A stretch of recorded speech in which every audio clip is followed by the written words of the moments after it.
इस तरह के कामों में इस तरह तो होता है। ये वीडियो मैं ऑलरेडी बना चुका हूँ, बाद में देखा कैमरा ही नहीं चल रहा, क्योंकि मैं ही खुद ही अपना कैमरामैन, खुद ही सब काम करता हूँ अलॉन्ग विद माई यंगर छोटी बहन। तो क्या है कि कैमरा ही नहीं चल रहा था। चैगरिन, चैगरिन कहते हैं। अभी वो सो रहे हैं इसीलिए मैंने किसी को जगाया नहीं है, तो कैमरा स्टार्ट किया तो पता चला भाई पूरी वीडियो बना दी, पता चला वीडियो ही नहीं बनी, खुद ही बोले जा रहा था। चैगरिन कहते हैं बरहमी को, तैश को, गुस्से को, खफगी को, नाराजगी को, किसी चीज के बरहम होने का, नाराज हो जाने को कहते हैं। As he was not offered job, जैसा कि उसे नौकरी नहीं मिली, this led to his chagrin, इसने उसका गुस्सा, इसने उसकी खफगी, इसने उसकी नाराजगी को लीड किया, इसलिए उसे गुस्सा आ गया, चैगरिन की तरफ गया, उसकी तरफ ये बात। एलिमेंटल, एलिमेंटल कहते हैं बहुत ताकतवर को, जो कुदरती ताकत का मालिक हो, उसको कहते हैं। तो स्ट्रॉन्ग, अच्छा इसके एक एलिमेंट्री होता है, वो छोटा स्कूल होता है, एक होता है एलिमेंट्स, वो अनासिर होता है, ये एलिमेंटल है। पेयर ऑफ वर्ड्स हम आगे करेंगे। तो elemental is something which have natural power. The storm stuck with the elemental fury, वो जो तूफान था वो आया कैसे, कुदरती ताकत के साथ। मैं जरा दोबारा देख लूं। फ्लाउंडर, फ्लाउंडर कहते हैं फिसल जाने को, खड़ा रहने की कोशिश करने को, बहाल रहने की कोशिश करने को। आमतौर पे इंसान फिसलन वाली जगह पे फ्लाउंडर करता है। तो एक वो फ्लाउंडर दूसरा भी होता है फड़फड़ाना, अकड़ के चलने को भी फ्लाउंडर कहते हैं। And this is try to remain static on a surface. The little dog was floundering around snow, वो जो छोटा सा कुत्ता था वो फ्लाउंडर कर रहा था, फिसल रहा था, कहाँ पे, स्नो के around. So I pick that up, so मैंने उसे पकड़ लिया। मस्टर, मस्टर कहते हैं किसी चीज का जायजा लेना, गिनती करना, उनको इकट्ठा करना। काफी चीजें हैं, आप उनको देख रहे हो, परख रहे हो, या फिर उनको इकट्ठा कर रहे हो।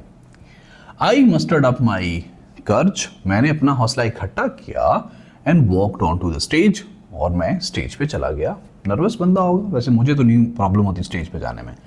प्रेसिडेंस, प्रेसिडेंस कहते हैं कोई नमूना सेट करना, इतना आगे निकल जाना कि मिसाल बना देना, सबकत ले जाना।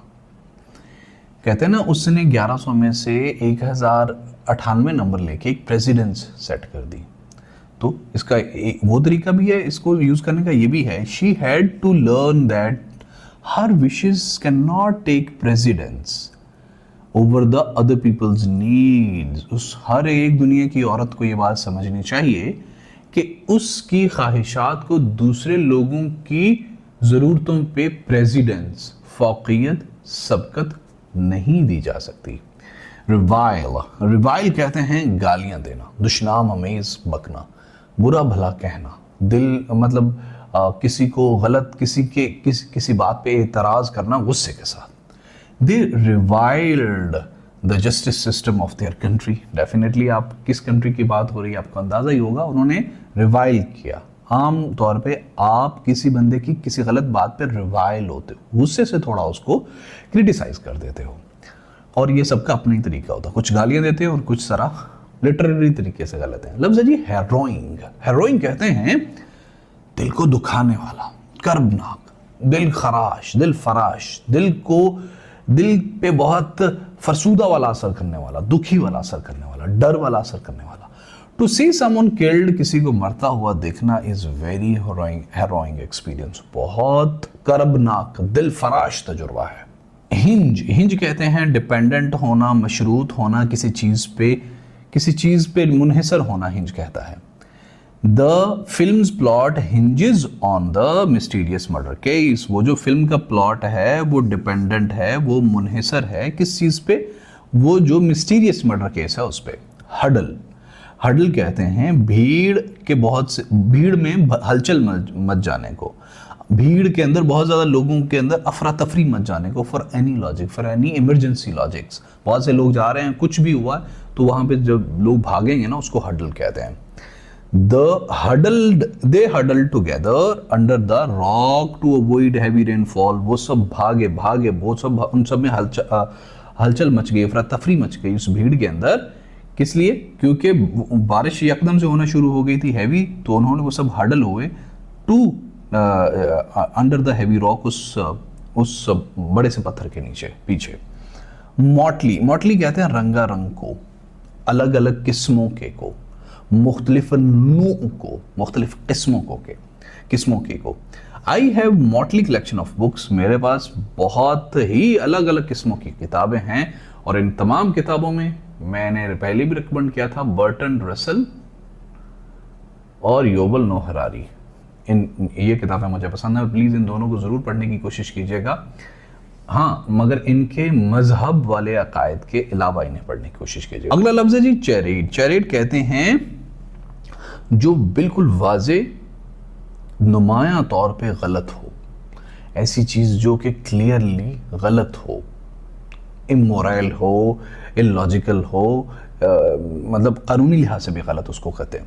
The trial was mayor chariot, वो जो ट्रायल चल रहा है कोर्ट के अंदर वो तो सिर्फ एक दिखावा है।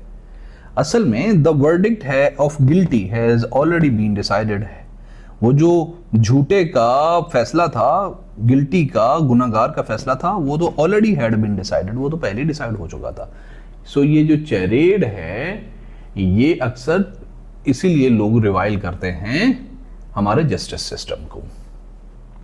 और प्लीज हमेशा मस्टर करते रहा करें हमारे जस्टिस सिस्टम को। मैं ये इसीलिए बोल रहा हूं ताकि आपको थोड़ा इसको रिवीजन भी हो जाए साथ में कुछ लफ्जों की। अगर आप नहीं मस्टर करेंगे हमारी चीजों को तो बहुत कॉन्सिक्वेंसेस हैरोइंग होंगे और फिर आपको रिवाइल करना पड़ेगा हमारे जस्टिस सिस्टम को। सो आपको क्या करना है, आपको प्रेसिडेंट सेट करनी है, किस लिए? For the prosperity of the nation. लफ्ज है जी फॉलिएज। फॉलिएज कहते हैं जो बेल बूटे नहीं होते उनके पत्तों को कहते हैं। वो जो सब्जा होता है ना ऊपर, टहनियों के ऊपर सब्जा लगा होता है उसको कहते हैं। Most trees lose their foliage in the winters. अक्सर ज्यादातर जो दरख्त हैं वो अपने फॉलिएज, पत्ते, अपना सब्जा सर्दियों में गिरा देते हैं।